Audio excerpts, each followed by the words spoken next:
अच्छा, तो हमारा बेसिकली इन्फ्लेशन हो गया था, डिफ्लेशन हो गया था, अनएम्प्लॉयमेंट हो गया था, इकोनॉमिक ग्रोथ हो गया था। अब मैं इन चारों की पॉलिसीज आपको एक साथ सिखा रहा हूँ। अच्छा, सबसे खास बात यह है कि पॉलिसीज चारों में सेम ही है। पॉलिसीज कभी भी डिफरेंट नहीं होती, पॉलिसीज हमेशा सेम ही रहती है, ठीक है। अच्छा, तो पॉलिसीज टू कंट्रोल इन्फ्लेशन, ठीक है। तो हमेशा एक चीज सबसे पहले तो समझ लो कि आप जिस इन्फ्लेशन को कंट्रोल कर रहे हो ना, वो हाई रेट ऑफ इन्फ्लेशन है, सही है। आप कभी भी लो रेट ऑफ इन्फ्लेशन को कंट्रोल नहीं करते। लो रेट ऑफ इन्फ्लेशन इकोनॉमी के लिए अच्छी होती है। प्रोज एंड कॉन्स हमने सारे पढ़ लिए हैं। पर नॉर्मली जब आप कंट्रोल की बात करते हो ना, you always control high rate of inflation. अब इस इन्फ्लेशन को कंट्रोल करने के दो तरीके हैं। देखो, आपको हमेशा पॉलिसी लगाने से पहले ना मसला पता होना चाहिए। हमने कॉज ऑफ इन्फ्लेशन ऑलरेडी पढ़ लिया। हमें पता है कि यार इन्फ्लेशन एग्रीगेट डिमांड के बढ़ने से आती है, और इन्फ्लेशन एग्रीगेट सप्लाई के कम होने से आती है। इसका मतलब इन्फ्लेशन डिमांड पुल इन्फ्लेशन भी होती है, इन्फ्लेशन कॉस्ट पुश इन्फ्लेशन भी होती है। अगर मुझे इन्फ्लेशन को कंट्रोल करना है तो इसका मतलब मुझे किसी तरीके से जो मेरे टारगेट्स हैं, मेरे टारगेट्स क्या होने चाहिए? मेरे टारगेट्स यहाँ पर क्या होने चाहिए? पहला टारगेट तो मेरा ये होगा कि मुझे एग्रीगेट डिमांड को जो है वो कम करना है। दूसरा टारगेट मेरा ये होना चाहिए कि मुझे एग्रीगेट सप्लाई को बढ़ाना है। ये दो मेरे टारगेट्स हैं, ठीक है। तो जो मसले क्रिएट हो रहे हैं उनको मैं रिवर्स कर दूंगा तो मेरा मसला हल हो जाएगा। इसका मतलब ये हुआ कि मुझे एग्रीगेट डिमांड को कम करना है, महंगाई कंट्रोल हो जाएगी। एग्रीगेट सप्लाई को बढ़ाना है, महंगाई कंट्रोल हो जाएगी। तो पहली पॉलिसी जो यहाँ पर मैं इस्तेमाल कर सकता हूँ वो डिमांड साइड पॉलिसी है, सही है। Now when we talk about demand side policies, तो डिमांड साइड पॉलिसीज वो पॉलिसीज होती हैं जो किसको मैनेज करती हैं? It manages the aggregate demand. Demand side policies किसको मैनेज करती हैं? एग्रीगेट डिमांड को मैनेज करती हैं। अब डिमांड साइड पॉलिसीज के थ्रू आप एग्रीगेट डिमांड को बढ़ा भी सकते हो, एग्रीगेट डिमांड को गिरा भी सकते हो। अब क्योंकि मैं इन्फ्लेशन को कंट्रोल कर रहा हूं, तो मुझे एग्रीगेट डिमांड को कम करना है। इसका मतलब एग्रीगेट डिमांड कम करने के लिए जो हम डिमांड साइड पॉलिसीज यूज करते हैं उनको बोला जाता है कॉन्ट्रैक्शनरी या डीफ्लेशनरी डिमांड साइड पॉलिसीज। कॉन्ट्रैक्शनरी का मतलब होता है इकोनॉमी को कॉन्ट्रैक्ट कर रहे हैं, डीफ्लेशनरी का मतलब होता है इकोनॉमी में से हवा निकाल रहे हैं, डिफ्लेट कर रहे हैं, ठीक है। सप्लाई साइड पॉलिसीज का काम क्या होता है? सप्लाई साइड पॉलिसीज का काम होता है to manage the aggregate supply. Supply side का काम सिर्फ एग्रीगेट सप्लाई को बढ़ाने का होता है। आप सप्लाई साइड पॉलिसी को यूज करके एग्रीगेट सप्लाई को कम कभी भी नहीं करते। आप सप्लाई साइड पॉलिसी को यूज करके एग्रीगेट सप्लाई को हमेशा बढ़ाते ही हो। डिमांड साइड पॉलिसीज में आप एग्रीगेट डिमांड बढ़ा भी सकते हो, गिरा भी सकते हो। पर जब हम इन्फ्लेशन कंट्रोल कर रहे होते हैं ना, तो उस टाइम पे हम एग्रीगेट डिमांड को कम करते हैं, कॉन्ट्रैक्शनरी या डिफ्लेशनरी डिमांड साइड पॉलिसी। और सप्लाई साइड पॉलिसी के थ्रू मैं एग्रीगेट सप्लाई को बढ़ाऊँ, सही है। तो इंट्रोडक्शन क्लियर है। अब हम सबसे पहले जो है वो डिमांड साइड पॉलिसी स्टार्ट कर रहे हैं, सही है। तो हम सबसे पहले जो है वो डिमांड साइड पॉलिसी स्टार्ट कर रहे हैं कि डिमांड साइड पॉलिसीज क्या है, जरा गौर से समझो। अच्छा, जब हम डिमांड साइड पॉलिसीज की बात करते हैं, तो मैं बड़ा स्लो जा रहा हूँ यहाँ पे ताकि आप चीजों को ग्रास्प कर पाओ। अगर मैं यहाँ पर डिमांड साइड पॉलिसीज की बात करता हूँ, तो डिमांड साइड पॉलिसीज बेसिकली जो फिलहाल मुझे यहाँ पर इस्तेमाल करनी है ना इन्फ्लेशन को कंट्रोल करने के लिए, तो इन्फ्लेशन को कंट्रोल करने के लिए मुझे कॉन्ट्रैक्शनरी डिमांड साइड पॉलिसीज चाहिए। इसका मतलब ये हुआ कि मेरा टारगेट ये है कि मुझे इन पॉलिसीज को यूज करके किसी तरीके से एग्रीगेट डिमांड को कम करना है, ताकि मैं डिमांड पुल इन्फ्लेशन को जो है वो खत्म कर लूं।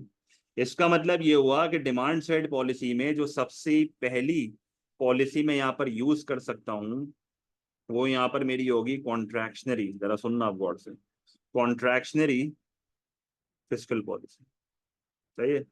कॉन्ट्रैक्शनरी फिस्कल पॉलिसी से पहले आपको अब यहाँ पर ये पता होना चाहिए फिस्कल पॉलिसी क्या है, सही है। या मैं चलो आपको पहले जनरली इंट्रोडक्शन दे देता हूँ फिस्कल पॉलिसी का कि भाई फिस्कल पॉलिसी क्या है। जब हम फिस्कल पॉलिसी की बात करते हैं ना, तो फिस्कल पॉलिसी को कभी कभार पेपर में दूसरे लफ्जों में ना बजट पॉलिसी भी बोला जाता है। फिस्कल पॉलिसी को दूसरे लफ्जों में बजट पॉलिसी भी बोला जाता है। और हर पॉलिसी के ना कोई टूल्स होते हैं। अगर आपसे कोई ये पूछता है कि यार फिस्कल पॉलिसी क्या है, तो आप उसके टूल्स बताओगे। आप बताओगे कि यार फिस्कल पॉलिसी में ना दो टूल्स होते हैं। पहला टूल आपका यहाँ पर होता है गवर्नमेंट की स्पेंडिंग, और दूसरा टूल जो यहाँ पर आपके पास होता है वो कौन सा होता है? टैक्सेशन। ये दो टूल्स होते हैं, गवर्नमेंट की स्पेंडिंग एंड टैक्सेशन, क्लियर है। और बजट पॉलिसी इसको क्यों बोलते हैं? क्योंकि ये गवर्नमेंट के बजट को डिटरमिन करती है। जैसे फॉर एग्जांपल अगर आपको कोई पूछे कि यार गवर्नमेंट का बजट क्या होता है, तो आपको ये पता होना चाहिए गवर्नमेंट का budget is the difference between government की स्पेंडिंग एंड गवर्नमेंट का टैक्स का रेवेन्यू। नॉर्मली गवर्नमेंट का रेवेन्यू टैक्स ही होता है। अगर आपको कोई कहता है कि यार पाकिस्तान की गवर्नमेंट का जो बजट है वो डेफिसिट है, तो बजट डेफिसिट का मतलब बता दो। भाई बजट डेफिसिट का मतलब है कि आप स्पेंडिंग ज्यादा कर रहे हो और आपके जेब में कम पैसा आ रहा है। जाहिर सी बात है, जब आप पैसा खर्च ज्यादा करोगे और आपके जेब में कम पैसा आएगा तो वो डेफिसिट होगा। और एक और सिनेरियो यहाँ पर आपके पास हो सकता है जिसको हम कहते हैं बजट सरप्लस। बजट सरप्लस का मतलब क्या है? बजट सरप्लस का मतलब ये होता है कि गवर्नमेंट का टैक्स का रेवेन्यू ज्यादा है और गवर्नमेंट की स्पेंडिंग कम है। ठीक है, तो बजट में तीन सिनेरियो यहाँ पर आ सकते हैं। अब यहाँ पर जब मैं फिस्कल पॉलिसी की बात कर रहा हूं तो मैं कौन सी फिस्कल पॉलिसी लगा रहा हूँ?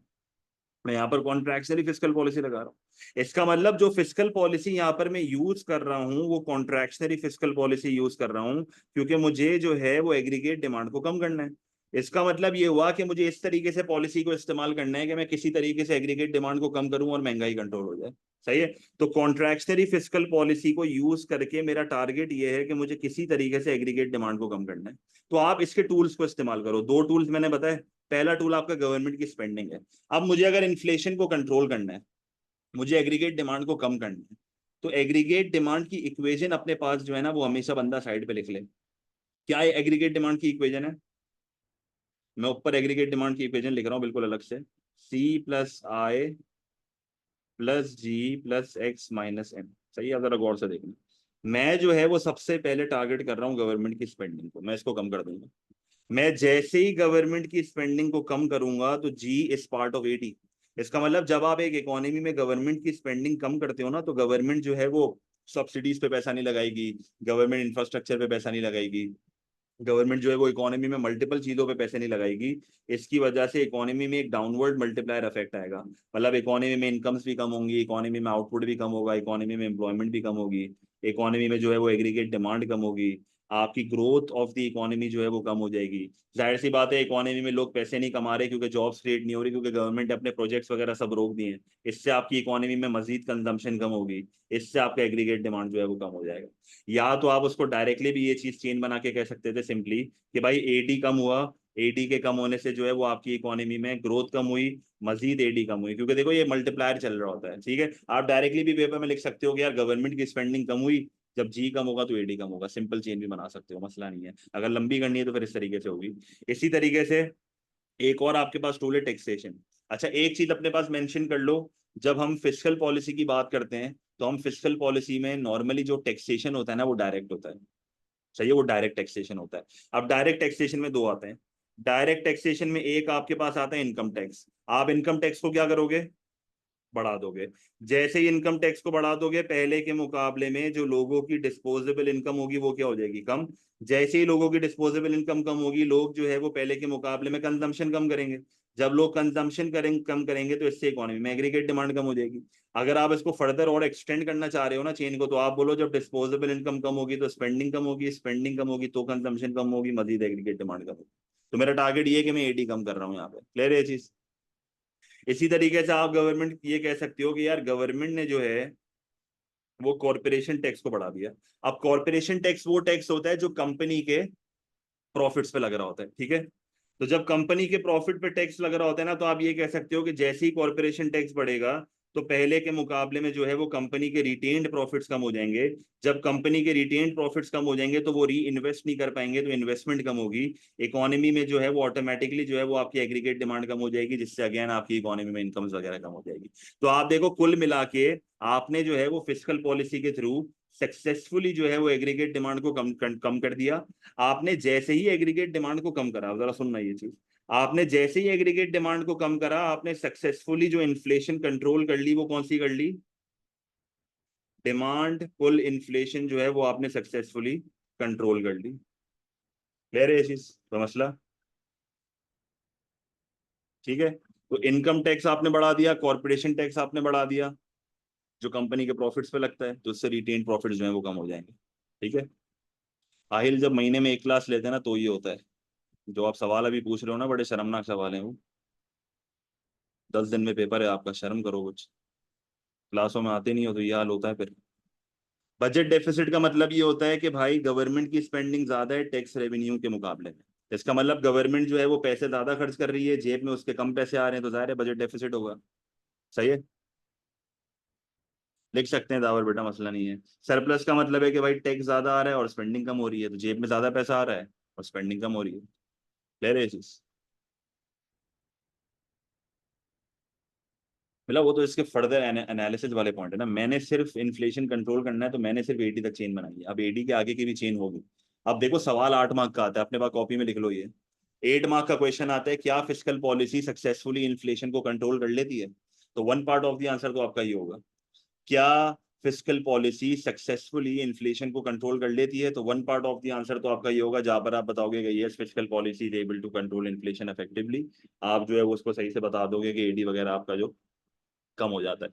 अब आप बताओ कि ऑन दी अदर हैंड नहीं, कॉन्ट्रैक्शनरी फिस्कल पॉलिसी के नुकसानात हैं। अब आपका टू साइडेड आंसर जो है वो होगा, जिसमें आप अदर साइड बताओगे। आप उसको बताओगे कि यार ये जो कॉन्ट्रैक्शनरी फिस्कल पॉलिसी जो है हम लगा रहे हैं, ये कॉन्ट्रैक्शनरी फिस्कल पॉलिसी जो हम लगा रहे हैं, इसके नुकसानात बहुत हैं। सही, अब क्या क्या नुकसान है, आप जरा गौर से सुनना। सबसे पहला नुकसान आपका यहाँ पर ये होगा कि आपने बड़े मजे से एग्रीगेट डिमांड को कम कर दिया। आप जैसे ही एग्रीगेट डिमांड को कम करोगे, आपकी कंट्री में प्रोडक्शन कम होगी। आपकी कंट्री में जब प्रोडक्शन कम होगी तो पहले के मुकाबले में डिमांड फॉर लेबर कम होगा। जब डिमांड फॉर लेबर कम होगा तो इसकी वजह से जो है वो आपकी इकोनॉमी में अनएम्प्लॉयमेंट बढ़ जाएगी। अनएम्प्लॉयमेंट के बढ़ने की वजह से आपकी इकोनॉमी में इनकम्स कम होंगी। आप ये भी कह सकते हो कि आपकी इकोनॉमी में रिसेशन का खतरा बढ़ जाएगा। आप ये भी कह सकते हो कि आपकी इकोनॉमी में जो है वो एक सोशल अनरेस्ट वाला सिनेरियो क्रिएट हो जाएगा, क्योंकि अनएम्प्लॉयमेंट जो है वो आपकी इकोनॉमी में बढ़ रहा है। आप ये भी कह सकते हो कि जब अनएम्प्लॉयमेंट बढ़ेगी तो मुल्क का आउटपुट कम हो रहा है, तो इससे रियल जीडीपी कम होगा, और हो सकता है कि इससे आपकी इकोनॉमिक की ग्रोथ रेट जो है वो कम हो जाए, या इवन मुल्क में रिसेशन भी आ जाएगा, जो मैंने आपको बता दिया। ये आपका पहला नुकसान है। दूसरा नुकसान यहाँ पर आपका ये हो सकता है कि भाई जब आप इकोनॉमी में बार बार इनकम टैक्स को बढ़ाओगे ताकि लोग अपनी स्पेंडिंग को कम कर दे, तो एक टाइम ऐसा आएगा कि वर्कर्स जो है वो डिमांड करेंगे हायर वेजेस। जब वर्कर्स जो है वो हायर वेजेस डिमांड करेंगे तो इससे क्या होगा? इससे बिजनेसेस की कॉस्ट बढ़ जाएगी, जिनकी वजह से उनके प्रॉफिट जो है वो कम होना शुरू हो जाएंगे। या आप ये भी कह सकते हो कि मजीद अनएम्प्लॉयमेंट होना शुरू हो जाएगी, क्योंकि वो और वर्कर्स को काम से निकालते जाएंगे। क्लियर है ये चीज? फिर आप यहाँ पर ये भी लिख सकते हो कि भाई आपने जो है वो इनकम टैक्स को बढ़ा दिया। सही है, आपने इनकम टैक्स को बढ़ा दिया। आपने अपने दिमाग में ये सोचा कि यार जब इनकम टैक्स बढ़ेगा तो पहले के मुकाबले में जो है वो डिस्पोजेबल इनकम कम हो जाएगी, लोग कम पैसे कमाएंगे। आपने अपने दिमाग में ये चीज सोची कि लोग अपनी स्पेंडिंग कम कर देंगे, जरूरी थोड़ी है। ऐसा भी तो हो सकता है कि इनकम टैक्स बढ़े, लोगों की डिस्पोजेबल इनकम कम हो जाए।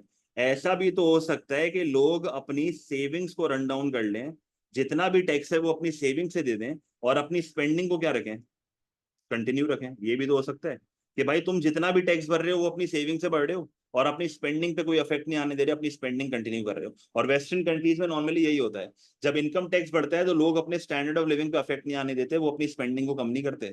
वो कहते हैं कि हम अपनी स्पेंडिंग कंटिन्यू रखेंगे, तो वो सेविंग से जो उनके पास पैसा सेफ पड़ा हुआ होता है ना, उसमें से वो लोग जो है वो भर देते हैं टैक्स वगैरह। कहते हैं कि भाई बाद में देखा जाएगा। सही है। फिर आप ये भी लिखोगे यार ये जो गवर्नमेंट अपनी स्पेंडिंग कम कर रही है, इस गवर्नमेंट की स्पेंडिंग के कम होने से इकोनॉमी में बहुत ज्यादा सोशल अनरेस्ट होगा, क्योंकि गवर्नमेंट से ना बहुत लोग जुड़े हुए होते हैं। आप अनएम्प्लॉयमेंट बेनिफिट्स कम कर दोगे, आप इंफ्रास्ट्रक्चर स्पेंडिंग कम कर दोगे। आप यहाँ पर ये भी कह सकते हो कि यार गवर्नमेंट अपनी स्पेंडिंग कम कर रही है तो इससे इकोनॉमी में जो है वो अनएम्प्लॉयमेंट बहुत ज्यादा से बढ़ जाएगी, क्योंकि गवर्नमेंट अपने सारे प्रोजेक्ट्स जो है वो रोकना शुरू कर देगी। आप कह सकते हो कि इससे इकोनॉमी का क्राइम रेट बढ़ जाएगा। जब इकोनॉमी का क्राइम रेट बढ़ेगा तो गवर्नमेंट को फिर पुलिस फोर्स पे पैसा खर्च करना पड़ेगा। फिर अनएम्प्लॉयमेंट बढ़ने के अपने अलग बहुत नुकसान होते हैं। तो आप बहुत सारे पॉइंट्स यहाँ पर लिख सकते हो। क्लियर है? एक सबसे बच्चों वाला पॉइंट जो है वो जो मेजोरिटी बच्चों के दिमाग में आ रहा है, आप सब ये चीज लिख रहे हो तो मैं लिख रहा हूँ यहाँ पे। जब इनकम टैक्स बढ़ेगा और लोगों की पहले के मुकाबले में डिस्पोजेबल इनकम जो है वो यहाँ पर कम हो जाएगी, तो इससे लोगों का स्टैंडर्ड ऑफ लिविंग कम हो जाएगा। इससे हो सकता है इकोनॉमी में जो है वो पॉवर्टी बढ़ जाए। क्लियर है ये चीज, कोई मसला? और सबसे लास्ट पॉइंट यहाँ पर हम एक और ये लिख सकते हैं कि आप इनकम टैक्स बढ़ा रहे हो, ऐसा भी तो हो सकता है कि लोग अपनी इनकम हाइड करना स्टार्ट कर दें। ऐसा भी तो हो सकता है कि लोग इस टैक्स को इवेट करना शुरू कर दें। इवेट करने का मतलब क्या है? जब इनकम को छुपाते हैं ताकि टैक्स से पैसा बच जाए। ऐसा भी तो हो सकता है कि ये टैक्स एक डिसइंसेंटिव क्रिएट कर दे, लोग बोलेंगे यार इतना ज्यादा टैक्स देना पड़ रहा है, काम करने का फायदा नहीं है। ऐसा भी तो हो सकता है कि लोग मुल्क छोड़ के चले जाएं, इमिग्रेशन ना हो जाए, एग्जिट ना कर जाए कंट्री, बोले भाई किसी और मुल्क में काम कर लेंगे। अब यही सारी चीजें तुम बिजनेस पे भी अप्लाई करो। आप उसको ये चीज बोलो, सही है, आप उसको ये चीज बोलो कि कॉरपोरेशन टैक्स आपने बढ़ा दिया। कॉरपोरेशन टैक्स आपने जैसे ही बढ़ाया तो कंपनीज भी तो टैक्स इवेजन करेंगी। कंपनीज भी तो डीमोटिवेट हो जाएंगी, वो बोलेंगे कि यार हमारा मेजोरिटी प्रॉफिट सारा गवर्नमेंट लेके जा रही है, हम इसको री इन्वेस्ट नहीं कर पा रहे। तो आपकी फर्म्स जो है वो डीमोटिवेट हो जाएंगी। और आप ये भी कह सकते हो कि जो नए एंटरप्रेन्योर्स होंगे जब ये देखेंगे कि यार इतना ज्यादा टैक्स है, तो आपके सारे जो न्यू एंटरप्रेन्योर्स है वो खुद ब खुद डिस्करेज हो जाएंगे और वो हो सकता है अपना बिजनेस ना खोलें। सही है। तो कॉन्ट्रैक्शनरी फिस्कल पॉलिसी जिधर आपके एग्रीगेट डिमांड को कम करती है, जिधर आपके एग्रीगेट डिमांड को कम करती है, इन्फ्लेशन को कंट्रोल कर लेती है, वहां पर उसके नुकसान भी हैं। तो ये बेसिकली जितने भी पॉइंट्स हमने यहाँ पर अभी डिस्कस करें वो सारे के सारे डिसएडवांटेजेस हैं ऑफ कॉन्ट्रैक्शनरी फिस्कल पॉलिसी। तो कॉन्ट्रैक्शनरी फिस्कल पॉलिसी जो है वो इन्फ्लेशन को कंट्रोल तो कर लेती है, पर उसके बाकी नुकसान बहुत ज्यादा है। क्लियर है ये चीज? कोई मसला?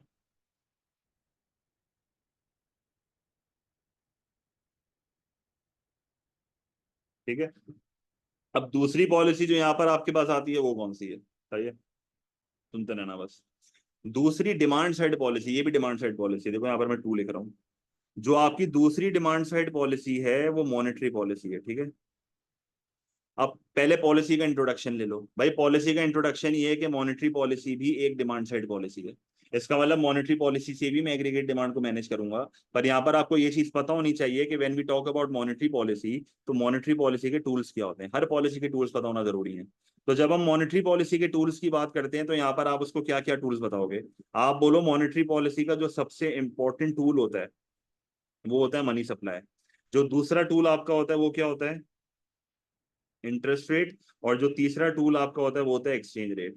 अब इन तीनों के कॉम्बिनेशन से मुझे एग्रीगेट डिमांड को जो है ना वो कम करना है। इसका मतलब कि जिन मॉनेटरी पॉलिसी की अभी हम बात करेंगे वो कॉन्ट्रैक्शनरी मॉनेटरी पॉलिसी है। कॉन्ट्रैक्शनरी का वर्ड कब यूज करते हैं? जब एडी कम करना होता है।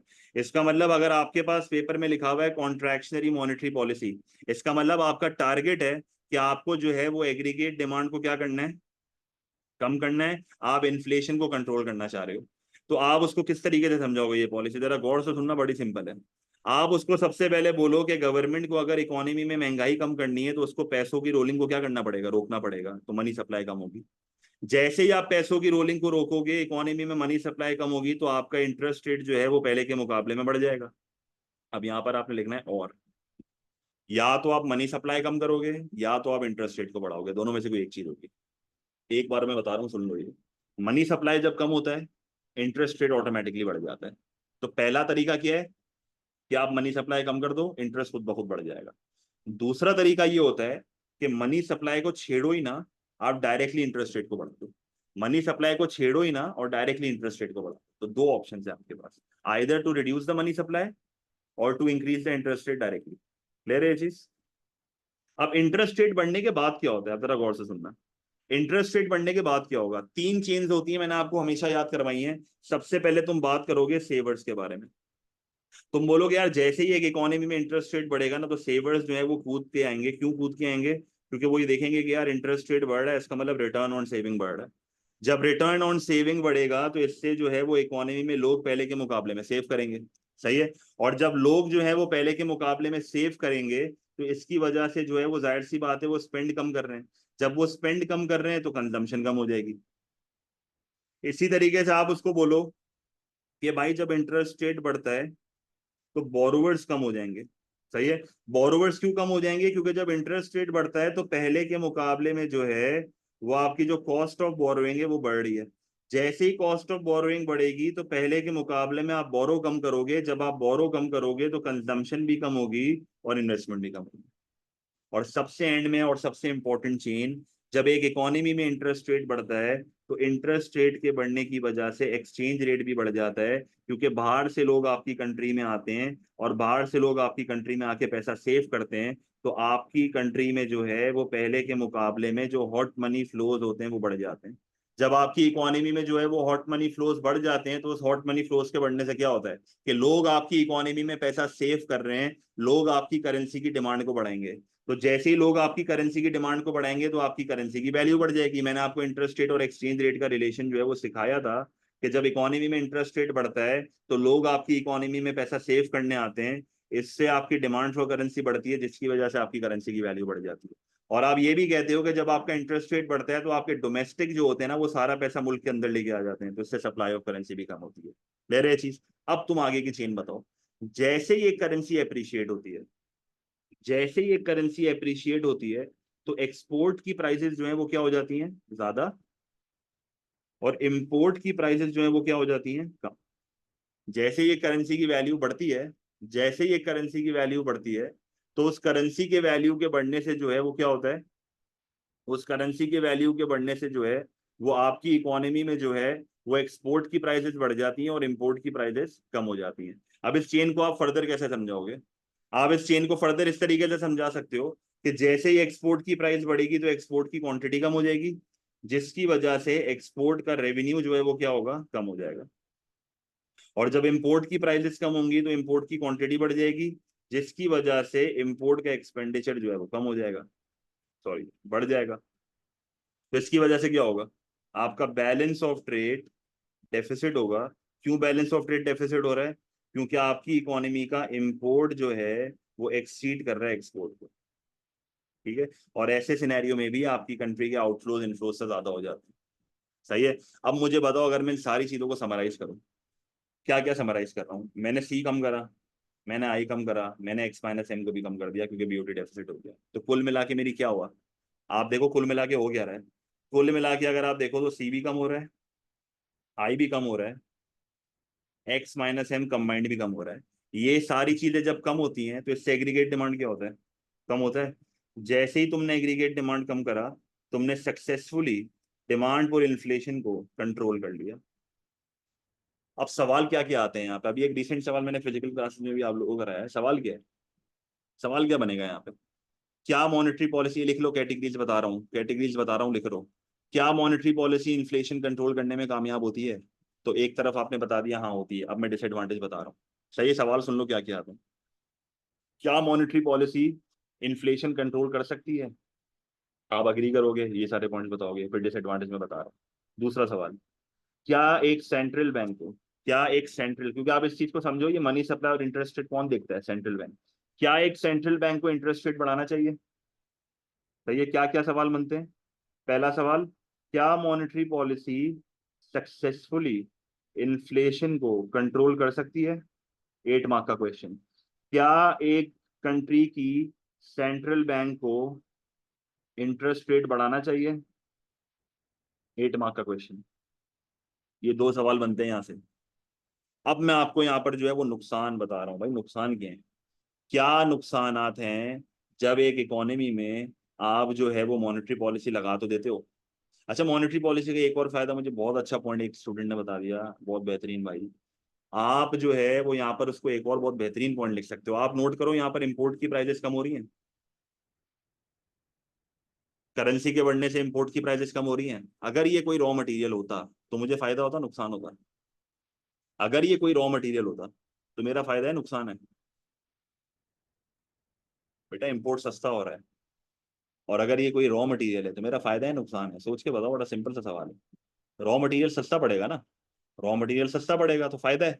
इससे कौन सी इन्फ्लेशन कंट्रोल होगी, इससे कौन सी इन्फ्लेशन कंट्रोल होगी? मतलब अगर करेंसी के बढ़ने की वजह से, अगर करेंसी के बढ़ने की वजह से मुझे इंपोर्ट सस्ता पड़ रहा है, और मैं अगर कोई इंपोर्टेड रॉ मटेरियल मंगवा रहा हूँ, तो इससे कौन सी इन्फ्लेशन मेरी कंट्रोल हो जाएगी? जब मुझे रॉ मटेरियल सस्ता पड़ेगा, मेरी कॉस्ट पुश इन्फ्लेशन यहाँ पर कंट्रोल हो जाएगी। मेरी कौन सी यहाँ पर इन्फ्लेशन कंट्रोल होगी? मेरी कॉस्ट पुश इन्फ्लेशन कंट्रोल हो जाएगी, क्योंकि अब मुझे इंपोर्टेड रॉ मटेरियल चीपर लग रहा है, जिसकी वजह से हो सकता है मेरे इंपोर्ट का एक्सपेंडिचर कम हो जाए, मेरी इकोनॉमी की कॉस्ट कम हो जाए, जिसकी वजह से मैं सक्सेसफुली जो है वो कॉस्ट पुश इन्फ्लेशन को कंट्रोल कर सकता हूँ। तो एक और फायदा भी होता है मॉनेटरी पॉलिसी का, कि ये इसको भी कंट्रोल कर लेगा, दोनों इन्फ्लेशन को कंट्रोल कर लेता है। क्लियर है चीज? अब नुकसानात पे आते हैं। सही है। अब इफेक्टिवनेस के ऊपर आते हैं, और अब मैं आपको डिसएडवांटेजेस बता रहा हूँ इंटरेस्ट रेट को बढ़ाने का। इंटरेस्ट रेट को बढ़ाने के क्या नुकसान आते हैं, अब जरा गौर से सुनना। अब मैं बेसिकली आपको क्या बता रहा हूँ, 8 मार्क के सवाल की दूसरी साइड बता रहा हूँ। देखो 4 और 6 ऑटोमेटिकली कवर हो जाते हैं, तभी मैं 8 मार्क बता रहा हूँ। क्लियर है ये चीज? एन बेटा वो आगे की चीजें जिधर अभी है उस पर फोकस करो फिर। कॉन्ट्रैक्शनरी मॉनेटरी पॉलिसी और कॉन्ट्रैक्शनरी मॉनेटरी पॉलिसी के डिसएडवांटेजेस जो हैं मैं भी आपको बता रहा हूँ। सबसे पहला पॉइंट, सबसे पहला पॉइंट यहाँ पर क्या होगा, आपने इंटरेस्ट रेट को बढ़ा दिया। आपने इंटरेस्ट रेट को जब बढ़ा दिया ना, तो सबसे पहला जो यहाँ पर आपका इशू आएगा वो आएगा time lag. Time lag between changing interest rates and its impact. मतलब नॉर्मली ये बोला जाता है कि जब एक मुल्क अपने इंटरेस्ट रेट को बढ़ाता है या गिराता है ना, तो ऑन एवरेज 18 महीने लग जाते हैं। ऑन एवरेज 18 महीने लग जाते हैं इसको अपना इम्पैक्ट शो करने में। तो 18 महीने लग जाते हैं द इंटरेस्ट रेट और उसके इम्पैक्ट में। फिर एक और बहुत अच्छा पॉइंट यहाँ पर आप ये लिख सकते हो कि भाई मैंने इंटरेस्ट रेट को बढ़ा दिया। अब मैंने ये चीज अज्यूम करी है कि इंटरेस्ट रेट बढ़ गया तो इकोनॉमी में बोरोइंग कम होगी तो इन्वेस्टमेंट कम हो जाएगी। भाई जरूरी थोड़ी है। हो सकता है कि इंटरेस्ट रेट बहुत ज्यादा से बढ़ रहा है पर इन्वेस्टमेंट बहुत कम से गिर रही है। ऐसा कब होगा? ऐसा तब होगा जब लोगों के पास अदर सोर्सेज ऑफ फाइनेंस भी हो। ऐसा तब होता है जब लोगों के पास ऑल्टरनेटिव सोर्सेज ऑफ फाइनेंस भी हो। देखो ऐसा जरूरी नहीं है कि आपने एक इकोनॉमी में इंटरेस्ट रेट को बढ़ा दिया और बिजनेसेस ने बोरोइंग बंद कर दी और इकोनॉमी में इन्वेस्टमेंट खत्म हो गई। ऐसा नहीं होता। सही है। आप यहाँ पर इस चीज को समझो कि आपके पास और भी सोर्सेज हैं। आप अपने शेयर्स इशू कर दो। तो आप इसको क्या लिखोगे? An increase in interest rates. ये बड़ा अच्छा पॉइंट है जो कि आप 8 मार्क के क्वेश्चन में लिख सकते हो। An increase in interest rates will not discourage firms will not discourage firms if they have other sources of finance। सही है। अब अदर सोर्सेज में शेयर इशू भी आ जाते हैं, डिबेंचर्स भी आ जाते हैं, बहुत सारी चीजें आ जाती हैं। फिर ये चीज। अच्छा भाई, एक और आपका पॉइंट। भाई आपने इंटरेस्ट रेट बढ़ा दिया, हो सकता है कि इकोनॉमी में लोग बहुत ऑप्टिमिज्म है। सही है, ऑप्टिमिज्म बहुत ज्यादा है। ऑप्टिमिस्टिक लोग हैं। ऑप्टिमिस्टिक लोग होने का मतलब है कि आपने इंटरेस्ट रेट को बढ़ा दिया पर बिजनेस एंड कंज्यूमर कॉन्फिडेंस इतना है, लोगों को ऐसा लगता है कि मुल्क अभी बहुत आगे बढ़ेगा, लोगों को बहुत ज्यादा कॉन्फिडेंस है मुल्क के ऊपर। इसका मतलब क्या हुआ कि आप इंटरेस्ट रेट को बढ़ा भी दोगे तो लोग फिर भी सेव नहीं करेंगे। वो अपनी स्पेंडिंग को कंटिन्यू रखेंगे अगर उनको ऐसा लगता है कि इकोनॉमी अब आगे ही बढ़ती जाएगी। अगर लोगों में बहुत कॉन्फिडेंस है ना और लोग ये समझते हैं कि यार strong period of economic growth है और इकोनॉमी में आउटपुट बढ़ रहा है, तो आप इंटरेस्ट रेट को बढ़ा भी दोगे तो फिर कोई फर्क नहीं पड़ेगा। आप इंटरेस्ट रेट को बढ़ा भी दोगे तो फिर कोई फर्क नहीं पड़ेगा। सही है। और सबसे लास्ट पॉइंट यहाँ पर आप ये मेंशन कर सकते हो जो कि फिस्कल पॉलिसी में भी आता है। सही है, फिस्कल पॉलिसी में भी आता है।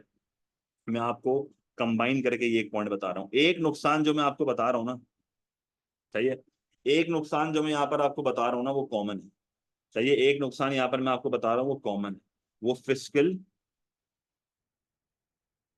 कॉन्ट्रैक्शनरी फिस्कल एंड मॉनेटरी, जो कि दोनों एग्रीगेट डिमांड को कम करती हैं।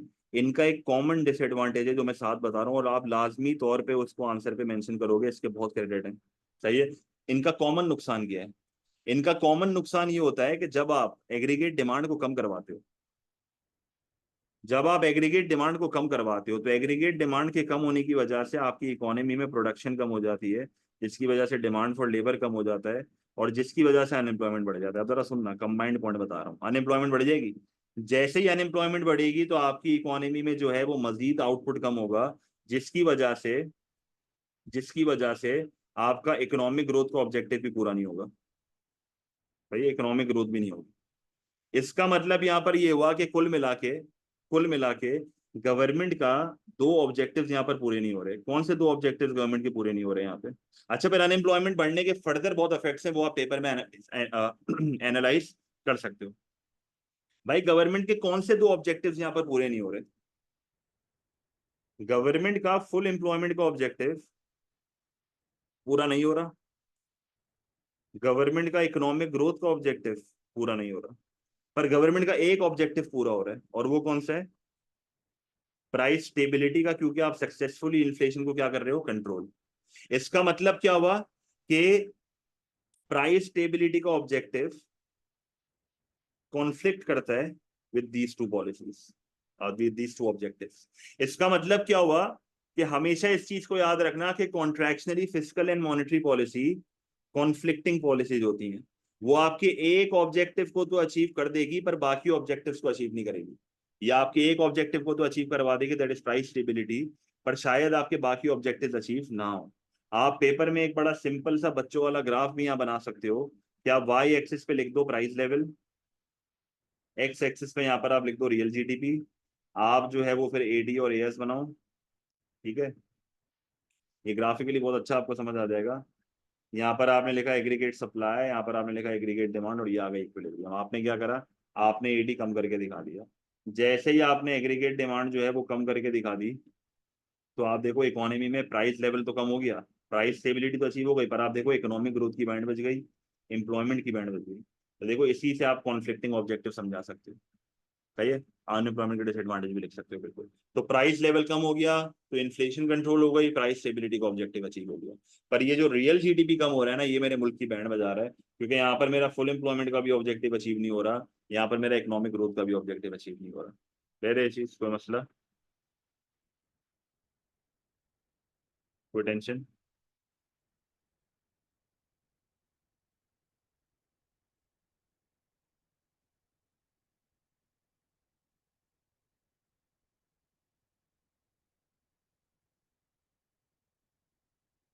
अच्छा, क्या एक और पॉलिसी जो आपकी आती है, डिमांड साइड पॉलिसीज हमने कर ली, अब मुझे इन्फ्लेशन को कंट्रोल करना है यूजिंग सप्लाई साइड पॉलिसी।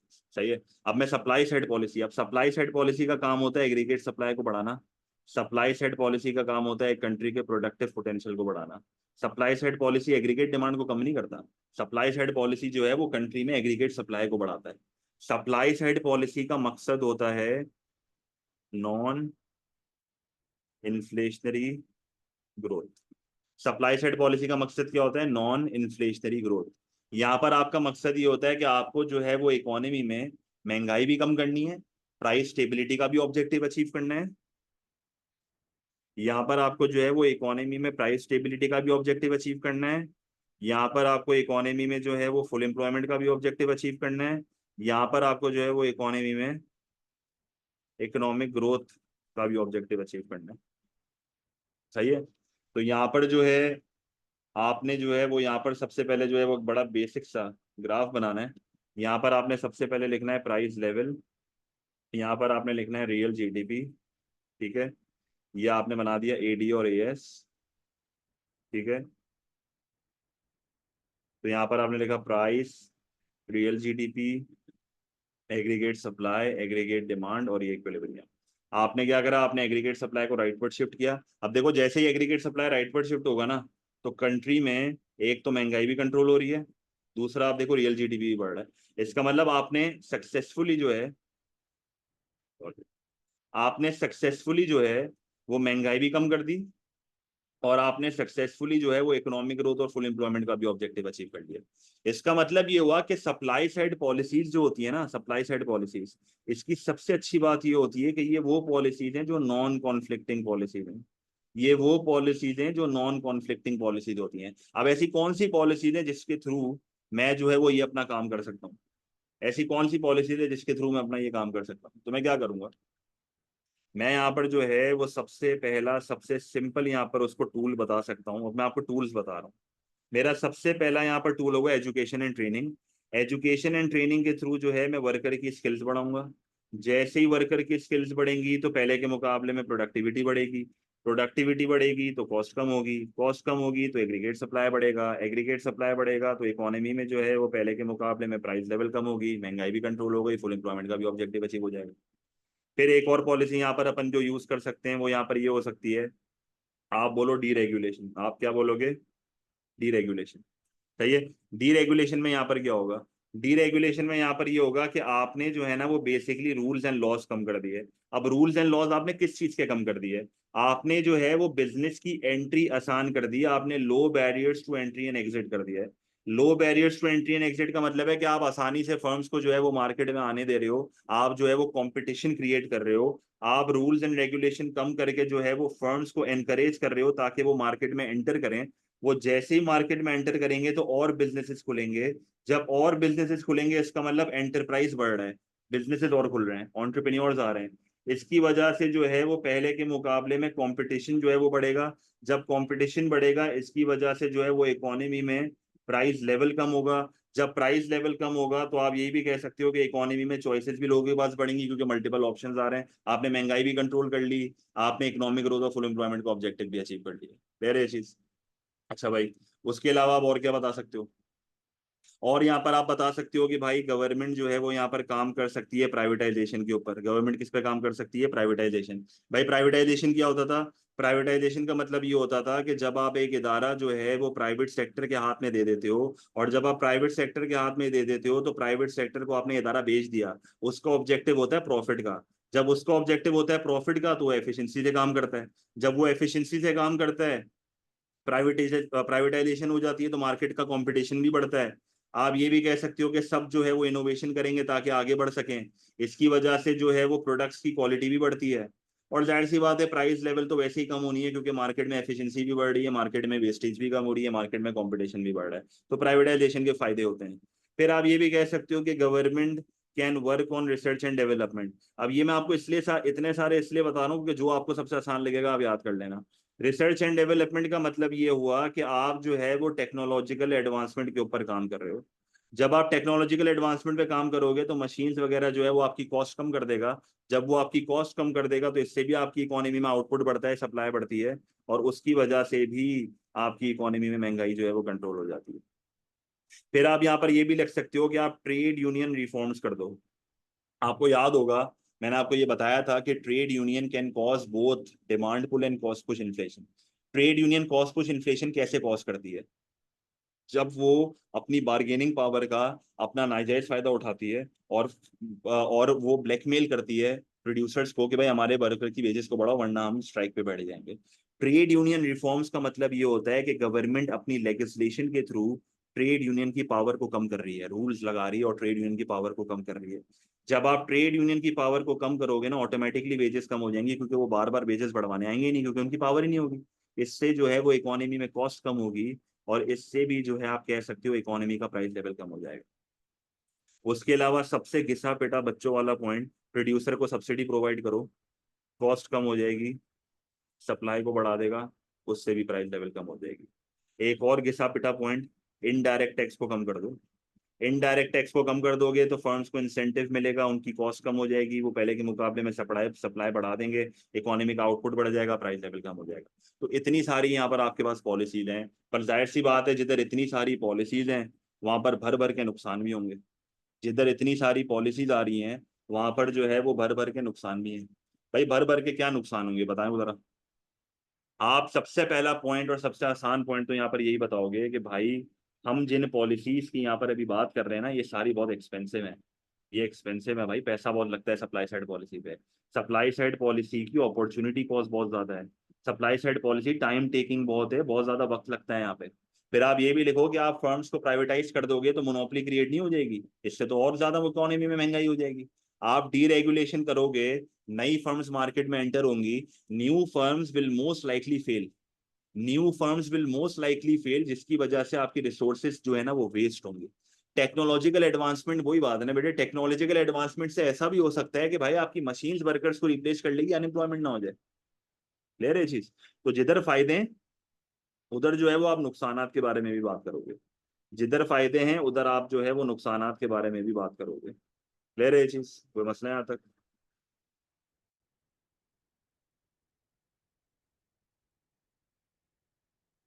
ठीक है, रिडंडेंसी हो जाएगी बिल्कुल, आप ये भी लिख सकते हो यहाँ पे, बहुत अच्छा पॉइंट है भाई। ठीक है, टाइम लैग आ गया बेटे, ऊपर मैंने बता दिया। सही है। Privatisation is the one of income for government, बिल्कुल आप प्राइवेटाइजेशन के इंडिविजुअल डिसएडवांटेजेस भी बता सकते हैं।